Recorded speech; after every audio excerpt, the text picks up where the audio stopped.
Hello students, welcome to my channel Scholarly Minds and I hope that you all are doing great and मुझे पता है कि आप सभी MA political science second year के exam preparation के videos का काफ़ी टाइम से वेट कर रहे हैं। आज के इस वीडियो के अंदर हम MED 002 के कुछ ऐसे इंपॉर्टेंट क्वेश्चंस को आंसर्स के साथ डिस्कस करेंगे जो कि आपके जून 2026 के एग्जाम के लिए one of the most important questions हैं। और यहाँ पे मैं आप सभी को एक इम्पॉर्टेंट इन्फॉर्मेशन ये प्रोवाइड करना चाहती हूँ कि अगर आपने फर्स्ट ईयर में हमारे नोट्स एंड गेस्ट पेपर्स को परचेज किया था जो कि आपके MPS 1, 2, 3 एंड 4 के थे एंड नाउ आप MPS सेकेंड ईयर जिसमें कि आपके 8 सब्जेक्ट्स होते हैं उनके लिए नोट्स एंड गेस्ट पेपर्स को परचेज करना चाहते हो क्योंकि आपके 8 सब्जेक्ट हैं तो आप एक डिस्काउंटेड अमाउंट पे जो है गेस्ट पेपर्स एंड नोट्स को परचेज कर सकते हो। उसके लिए आपको मेरी टीम के इस नंबर पे जो कि शायद आपके पास पहले से भी होगा, इस नंबर पे व्हाट्सएप पे एक हाई भेजना है, देन वो आपको सारी डिटेल्स बता देंगे। दोस्तों जो वीडियो है वो हमेशा की तरह हमारा बायलिंगुअल रहने वाला है, तो आप किसी भी मीडियम के स्टूडेंट हैं, आप सिर्फ मेरी बताई हुई जो जानकारी है उसको ध्यान से सुनते रहना, आपको सारी चीजें समझ में आ जाएंगी और आप बहुत इजीली एग्जाम के अंदर जो है परफेक्ट आंसर्स को लिख पाओगे। इसके अलावा मैं आपको कुछ और ऐसी इस सीरीज के अंदर मतलब कुछ ऐसी चीजें बताऊंगी जिनका यूज करके आप एक बेटर स्कोरिंग आंसर लिख सकते हो। जो आंसर मतलब आपका दूसरे स्टूडेंट से एक डिफरेंट आंसर आप कैसे लिख पाओगे, हम उसके बारे में भी बात करेंगे। गाइस, आई होप कि अभी तक आपकी प्रिपरेशन अच्छी चल रही होगी या किसी ने शायद अभी तक बुक भी ना खोली हो, फिर भी आप इजीली पास हो जाएंगे। क्वेश्चन नंबर 1 के अंदर, क्योंकि जो हमारा सब्जेक्ट है दोस्तों वो सस्टेनेबल डेवलपमेंट का ही है। अगर आपने मेरे पुराने वीडियोस देखे होंगे तो मैंने वहां पे सस्टेनेबल डेवलपमेंट को समझा रखा है, बट स्टिल हम जो है पहला क्वेश्चन सस्टेनेबल डेवलपमेंट के कॉन्सेप्ट के बारे में ही करने वाले हैं और सस्टेनेबल डेवलपमेंट की कौन कौन सी अलग अलग डायमेंशंस होती हैं उनके बारे में हम बात करेंगे। ठीक है, इसे हिंदी में हम क्या कहते हैं, सतत विकास की अवधारणा, कि सतत विकास आखिर होता क्या है और इसके विभिन्न आयाम क्या है। तो आप सभी ने सुना होगा एक कॉन्सेप्ट जिसके अंदर ये कहा जाता है कि हमें अपने रिसोर्सेज को प्रॉपरली यूज करना चाहिए, वाइजली हमें अपने रिसोर्सेज को यूज करना चाहिए ताकि फ्यूचर की जो जनरेशन है उनके लिए जितने भी रिसोर्सेज हैं वो बचे रहें। ओवरऑल हम क्या कहते हैं कि sustainable development it is a holistic approach to growth. Growth का एक समग्र दृष्टिकोण है जहां पे हमें इकोनॉमिक प्रोग्रेस तो करनी है पर साथ ही साथ एनवायरनमेंट को भी प्रोटेक्ट करना है और सोशल वेलबींग पर भी ध्यान देना है।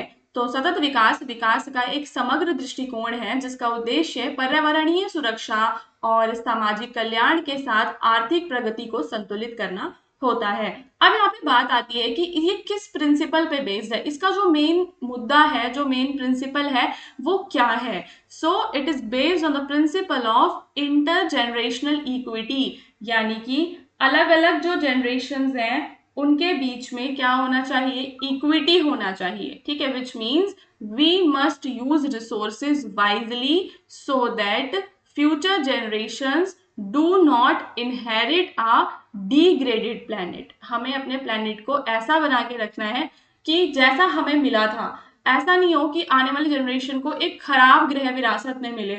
अगर हम ध्यान से देखें तो ग्रह तो खराब हो चुका है, बट सस्टेनेबल डेवलपमेंट एक ऐसी अप्रोच है जिसके माध्यम से हम क्या कर सकते हैं, अभी भी कुछ सुधार किए जा सकते हैं। यहाँ पे आप एक ना ये वाला वो बना सकते हो, आप वेन डायग्राम तरीके का बना सकते हो जिसमें आप समझाओगे कि सस्टेनेबल डेवलपमेंट क्या होता है। जिसमें यहाँ पे इधर आप लिख दोगे वेन डायग्राम में, यहाँ पे आपका इकोनॉमिक आ जाएगा, ये आ जाएंगे आपके सोशल फैक्टर्स और ये आ जाएंगे आपके एनवायरमेंट फैक्टर। और जहां पर ये तीनों मिलते हैं, ठीक है, ये वाला जो हमारा रीजन है ये जो है किस में आएगा, यहाँ पे आपका हो जाएगा ये सस्टेनेबल डेवलपमेंट। यानी कि एनवायरमेंट में क्या आता है, जो भी आपके संसाधन है, ठीक है, संसाधनों का संरक्षण करना, ठीक है, प्रदूषण को नियंत्रण करना, ये हो गया आपके एनवायरमेंटल फैक्टर्स हो गए। इकोनॉमिक में हो जाते हैं आपके गरीबी को जैसे कम करना, लोगों को न्याय दिलवाना और एक मतलब समान विकास हो। सोशल में लोगों को शिक्षा प्रोवाइड करना, लोगों को स्वास्थ्य सेवाएं प्रोवाइड करना, तो ये सारी चीजें। तो एक तरीके का वेन डायग्राम यहाँ पे बना के समझा सकते हो सस्टेनेबल डेवलपमेंट के कॉन्सेप्ट को। अब हम यहाँ पे इसके अलग अलग डायमेंशंस के बारे में चर्चा करेंगे कि कौन कौन सी इसकी डायमेंशंस होती हैं। सबसे पहले होता है इसमें एनवायरमेंटल सस्टेनेबिलिटी, जैसे कि मैंने आपको पहले वेन डायग्राम में समझा दिया है। फिर आपका इकोनॉमिक सस्टेनेबिलिटी है और तीसरा है आपका सोशल सस्टेनेबिलिटी। अब हम तीनों को जानते हैं। तो एनवायरमेंट में क्या होता है कि हम अपना जो पूरा एनवायरमेंट है जिसके अंदर हमारी ओजोन लेयर को प्रोटेक्ट करना भी आ जाता है, डाइवर्सिटी को मेंटेन करके रखना, सॉइल इरोजन को प्रिवेंट करना, ठीक है, ये सब आता है। And it requires us to limit the use of non renewable resources like coal and oil. और जो हमारे नॉन रिन्यूएबल रिसोर्सेज हैं जो दोबारा से नए नहीं हो सकते, वो संसाधन जिन्हें बनने में लाखों करोड़ों साल लग जाते हैं, उन संसाधनों का हमें लिमिट में यूज करना है। तो क्या होता है एनवायरमेंटल सस्टेनेबिलिटी, जो कि इसकी पहली डायमेंशन है जिसके अंदर हम बात करते हैं कि हमें अपने पर्यावरण को प्रोटेक्ट करके रखना है।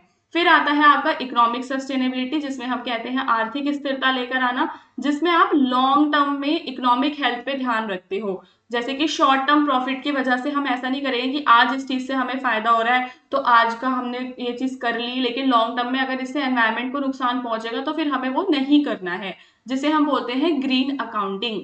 ठीक है, ग्रीन अकाउंटिंग का मतलब है कि आप कुछ भी चीज कर रहे हो, कुछ भी चीज आप स्टार्ट कर रहे हो, तो वहां पे आप उसके एनवायरमेंटल इम्पैक्ट को भी ध्यान में रखोगे। लॉन्ग टर्म में इसका एनवायरमेंट में क्या इम्पैक्ट पड़ने वाला है, उन चीजों को भी आप ध्यान में रखोगे। सोशल सस्टेनेबिलिटी में मेन चीज पता है क्या होती है, कोई भी सोसाइटी सस्टेनेबल नहीं हो सकती अगर उस सोसाइटी में बहुत ही ज्यादा पॉवर्टी है और बहुत ही ज्यादा क्या देखने के लिए मिलती है हमें, इनइक्वालिटी देखने के लिए मिलती है। ठीक है, तो किसी भी सोसाइटी में सस्टेनेबल, अगर हमें सस्टेनेबिलिटी लानी है, सोशल सस्टेनेबिलिटी लानी है, तो हमें क्या करना होगा, उस सोसाइटी में पीस होना चाहिए, सोशल जस्टिस होना चाहिए और लोगों का हेल्थ केयर तक इक्वल एक्सेस एंड एजुकेशन जो है लोगों के पास होनी चाहिए।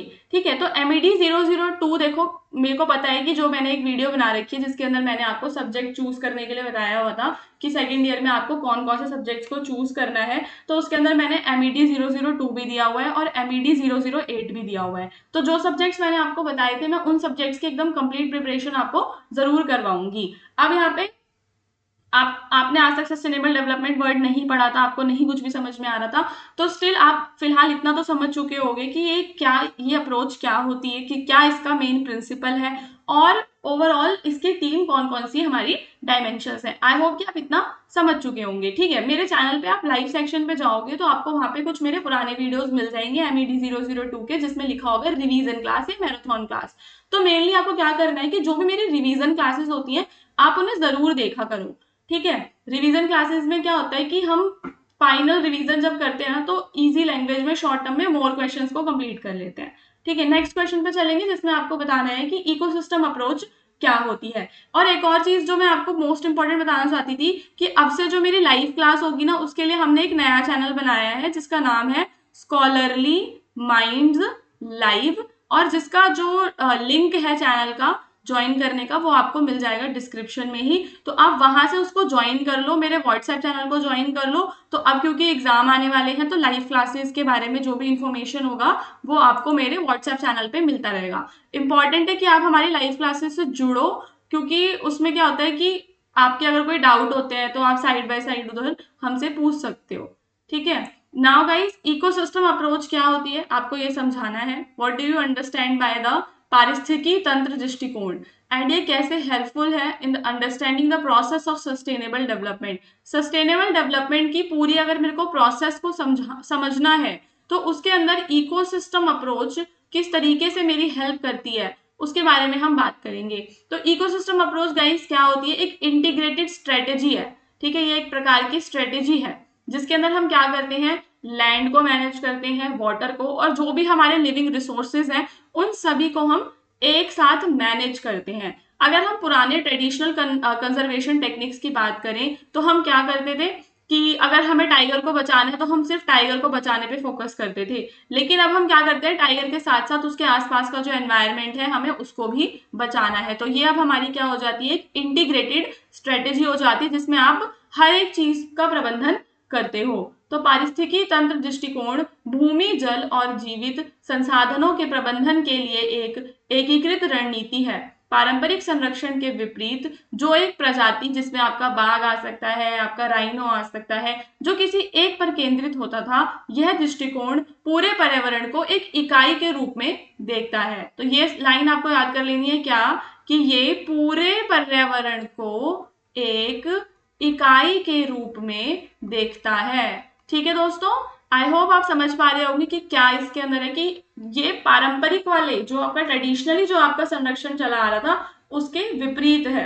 अब यहाँ पे ये सस्टेनेबल डेवलपमेंट की हेल्प कैसे करता है, सतत विकास में कैसे सहायता करता है, तो क्योंकि ये इंटीग्रेटेड मैनेजमेंट में मदद कर रहा है, यानी कि ये रिकॉग्नाइज करता है ह्यूमंस को, प्लांट्स को, एनिमल्स को कि ये सभी आपस में क्या है, एक दूसरे के साथ इंटर कनेक्टेड हैं। तो यह स्वीकार करता है कि मनुष्य, पौधे, जानवर और पर्यावरण आपस में जुड़े हुए हैं और यदि किसी एक को हानि पहुंचती है तो सभी को भुगतना पड़ता है। यह बेहतर विकास नीतियां बनाने में भी मदद करता है।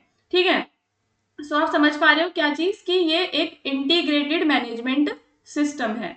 नाउ इसके बाद आपका दूसरा इसका बेनिफिट क्या है कि ये अनुकूली प्रबंधन करवाता है, अडेप्टेड मैनेजमेंट करवाता है, यानी कि जो भी हमारे इकोसिस्टम्स हैं अगर हम बात करें तो वो बहुत ही ज्यादा डायनामिक है। तो जो हमारे प्लानर्स होते हैं, ठीक है, जो भी प्लानिंग करते हैं, जो चीजों की हमें कैसे मैनेज करना है, कैसे बचाना है, तो हमारे जो प्लानर्स हैं ये उनकी मदद करता है कि वो अपनी स्ट्रेटजीज को चेंज कर सकते हैं, नए तरीके से अपनी स्ट्रेटजीज को बना सकते हैं ताकि ओवरऑल एनवायरनमेंट की जो हेल्थ है वो बनी रहे। इसके अंदर आप एक डायग्राम बना सकते हो जिसमें आप लिख सकते हो कि ह्यूमन वेलबींग, ये ह्यूमन वेलबींग को एक इंटीग्रेटेड वे में देखता है। ठीक है, जैसे कि उनके फॉरेस्ट आ जाते हैं, उसमें उनकी एयर को प्रोटेक्ट करना, ठीक है, वाटर को प्रोटेक्ट करना, साथ ही साथ सॉइल या फिर लैंड को प्रोटेक्ट करना। तो इसमें ये चारों चीजें आ जाती हैं। इसके एक और फायदा क्या है सस्टेनेबल डेवलपमेंट में, कि ये लाभ का साझाकरण करता है। सो ये इंश्योर करता है कि जो भी लोकल कम्युनिटीज हैं जो नेचुरल रिसोर्सेज के आसपास रहते हैं उनको फेयर शेयर मिलना चाहिए। जो मतलब डेवलपमेंट का शेयर है, ऐसा नहीं होना चाहिए कि जो डेवलपमेंट, प्राकृतिक जो संसाधन है उनका जो मुनाफा है वो केवल कुछ ही लोगों को मिल रहा है, स्पेशली वो लोग जो वहां पे नियर बाय रहते हैं उन्हें उनके संसाधनों का फेयर शेयर मिलना चाहिए, ये इंश्योर करता है। तो ये कुछ 2-3 तरीके हैं जिनकी सहायता से जो आपका इकोसिस्टम अप्रोच है वो सस्टेनेबल डेवलपमेंट को समझने में, उसकी प्रोसेस को आगे बढ़ाने में हेल्प करती है। ठीक है, नाउ अब हम चलेंगे अगले क्वेश्चन पे जिसके अंदर हम बात करेंगे सस्टेनेबल लाइफस्टाइल क्या होता है। मतलब आपकी जो जीवन शैली है, मैं अपनी जीवन शैली को सस्टेनेबल बना सकती हूँ अगर मैं अपना इकोलॉजिकल फुटप्रिंट कम से कम रखूं।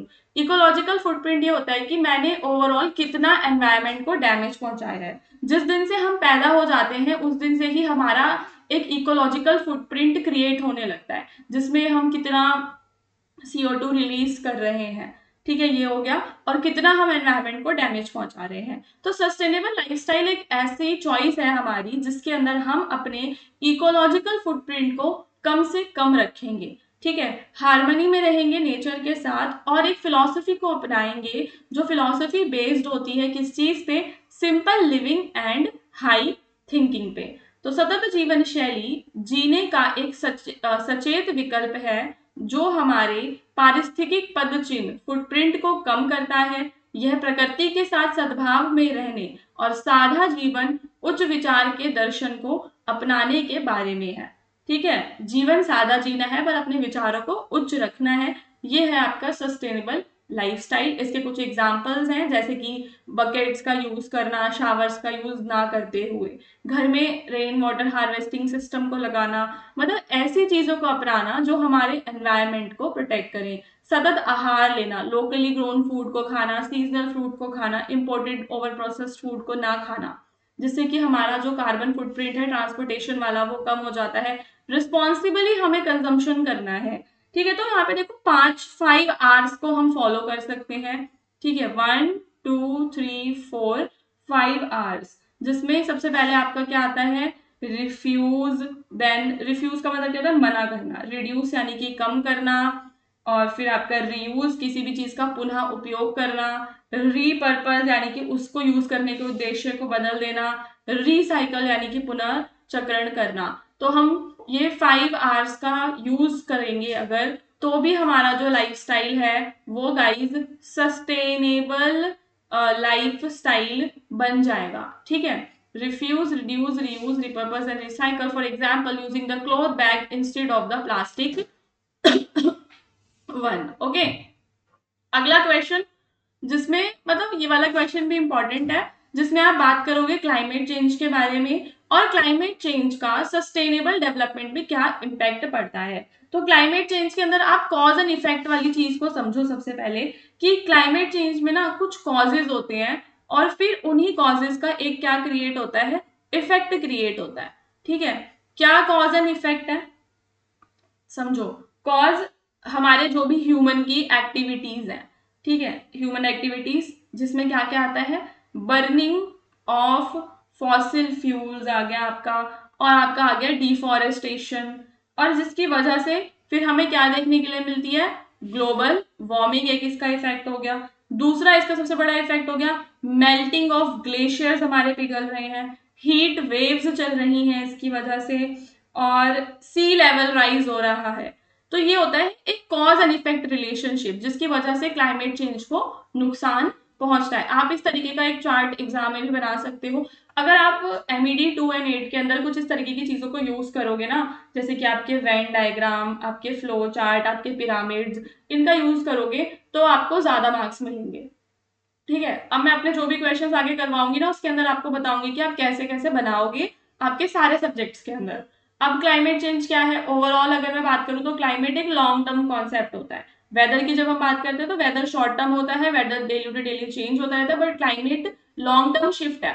तो लॉन्ग टर्म में हम क्या देखते हैं, जब हमारे टेम्परेचर में, हमारे वेदर के पैटर्न्स में उसमें बदलाव आ जाते हैं, मेनली क्यों, ह्यूमन की एक्टिविटीज जैसे कि फॉसिल फ्यूल्स को जलाने की वजह से, तो वो आपके क्लाइमेट को नुकसान पहुंचाता है। तो जलवायु परिवर्तन का तात्पर्य तापमान और मौसम के पैटर्न में दीर्घकालिक बदलाव से है, जो मुख्य रूप से जीवाश्म ईंधन जलाने जैसे कि मानवीय गतिविधियों के कारण होता है। अब इसकी वजह से ये कैसे बाधा क्रिएट करता है, तो देखो इसकी वजह से इकोनॉमिक लॉस बहुत ज्यादा हमें देखने के लिए मिलता है, कहीं पे फ्लड आ जाती है, कहीं पे साइक्लोन्स आ जाते हैं, इसकी वजह से इंफ्रास्ट्रक्चर जो है खराब हो जाता है एंड बिलियंस का नुकसान होता है। हेल्थ क्राइसिस हमें देखने के लिए मिलती है, बड़ी बड़ी डिजीज फैल जाती हैं हीट वेव्स की वजह से। आजकल हम देख रहे हैं बच्चों को कितनी हेल्थ डिजीज हो रही है और फूड इनसिक्योरिटी भी फैलती है।